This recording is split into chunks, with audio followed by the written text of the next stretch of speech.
দাদা দুদিন ধরে কিছু খাইনি দাদা, কিছু ভিক্ষা দিন খাবো। দাঁড়া,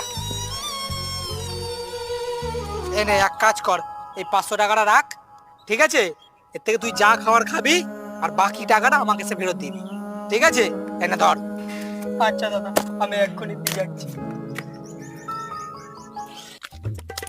500 টাকাটা রেখে দিই, আর পকেটে 300 টাকা আছে, ওটা দিয়ে দিই। বলে 200 টাকার খেয়েছি, পরের দিন গেলে তো আবার পাবো। এ নাও দাদা, 300 টাকাটা নাও, আমি 200 টাকার খেয়েছি। হ্যাঁ, দেখেছিস, এই জন্যই সবাই বলে লোকের উপকার করলে নিজেরও উপকার হয়। আমার কবের থেকে 500 টাকাটা রেখে দিচ্ছি, জাল টাকাটা দেখেছিস, তোকে দিলাম, তুইও খেতে পারলি 200 টাকা, 500 টাকা জাল টাকাটা আমারও চলে গেল।